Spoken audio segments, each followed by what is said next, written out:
I've been thinking a great deal about water recently. I mean, water is the most ordinary and everyday and ubiquitous of substances, and yet it's also pretty extraordinary when you start to think about it and contemplate it a little bit. We all learned at school that water is the only substance which exists on Earth in solid and liquid and gaseous state. And I'll begin with the water cycle, which again we all learned about at school, and I'm not going to bore you with repeating it here, other than to point out that the snow on the mountaintops is continuous with the rivers and the glaciers that it feeds, and the rivers and the glaciers are continuous with the oceans into which they feed. And the ocean is continuous with the water vapor that evaporates from it, which is continuous with the clouds, which is continuous with the rain and the snow and the rivers and the ice cap, and so on and so on. The point I'm trying to make here is that water is one thing. It moves around and it changes, but it's one thing. And so the first thing I'd like to explore is the forms that water takes as it does this cycling around the Earth. Another thing we were taught at school is that water itself is formless, right? It takes the shape of the container into which it's put, and of course this is true. But while water is itself formless, as it melts and freezes and evaporates and condenses and is subjected to the forces of gravity and wind and temperature changes and so on, it adopts a myriad of forms.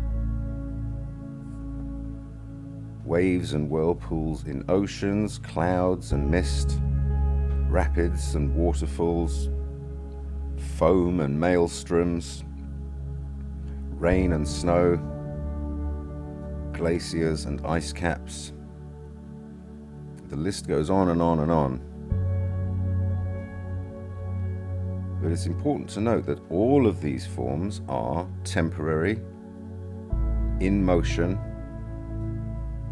fleeting, impermanent, and nevertheless they are stable enough to be recognizable as patterns that we can give names to.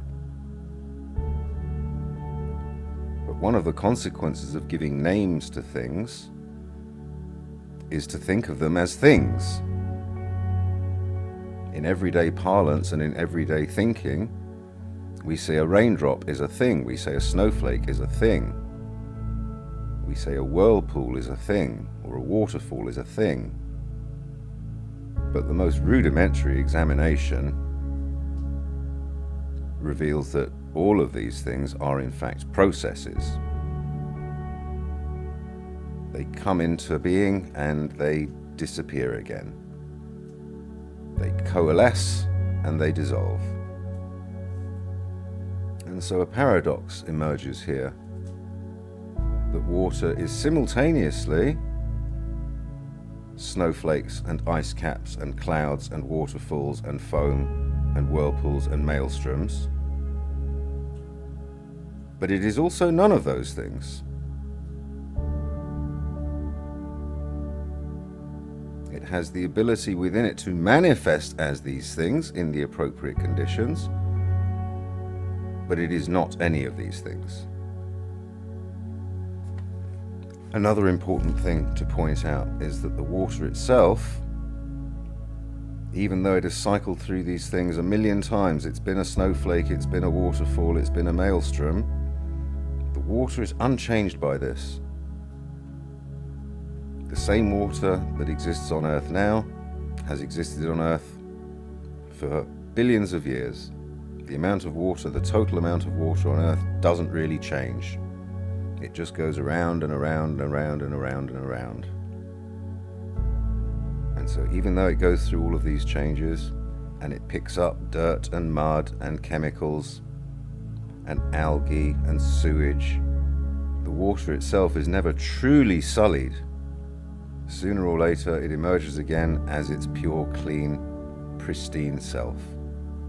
And so nothing that I've said so far, that the water on Earth can be considered as one thing, cycling through changes, and that the water itself is not in any way altered by all of these changes that it goes through. All of this can be verified through your own experience and your own common sense. But here we're going to take a little bit of a leap. And I'm going to ask you to imagine that the water is aware of itself. Not aware of itself as water, of course, because water can never know itself as water, because it can never step outside itself in order to see itself as an object. And so water is water, but it doesn't know itself as water, it simply knows itself. And so imagine that water is self-aware, and that it is whirling around and around and around, being a whirlpool. Or more accurately, it is whirling around and around and around, whirlpooling. It is in the process of whirlpooling. Now, what if in the mind of that water,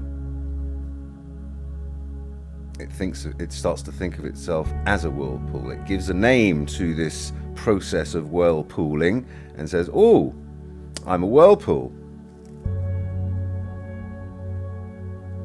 And what if the mind of water is so powerful that it can create in its imagination a dream about being a whirlpool, a thing, a separate, distinct object, and that it believes that idea?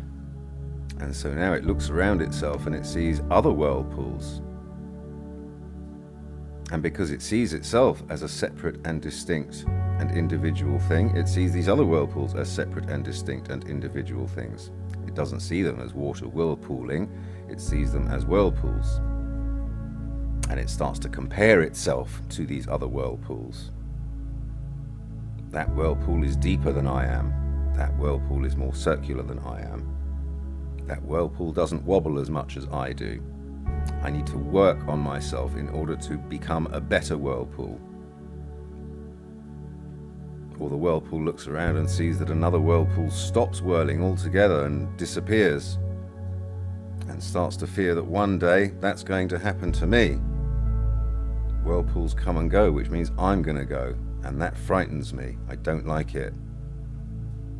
And so now, based on the original idea of I am a whirlpool, the forgetting that I am water whirlpooling, and that creation of the idea, which is then believed that I am a whirlpool, based on that belief,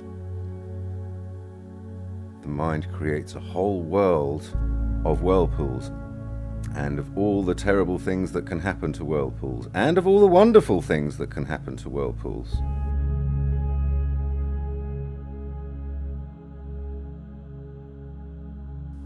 But that whole world is an illusion and a delusion, because it is based on something which is not true. It is based on whirlpools are things, and of course they are not. But our minds are so powerful and the delusion so real that we believe it. But of course it doesn't really matter, because what is true remains true, that all we actually are is water whirlpooling. And that has never changed, and that never will change. But we have free will, and we have incredibly powerful minds, and so we are free to create the delusion that we are whirlpools, and that we could be better whirlpools, and that we need to protect ourselves from injury and from harm and from death. But if whirlpools can remember that they are just water whirlpooling for a while, then the whirlpools can simply relax and enjoy being whirlpools, and being the whirlpools that they are, not trying to be some other whirlpool, just relax and fully enjoy the ride of being this particular whirlpool, knowing that the whirlpool isn't really real, it's just a ride. And there's another ride coming, and another ride coming, and another ride coming, forever and ever and ever. Imagine how life changes when the whirlpool lets go of trying to be a better whirlpool, lets go of worrying about the finite nature of whirlpools, and just lets go and allows itself to flow as water.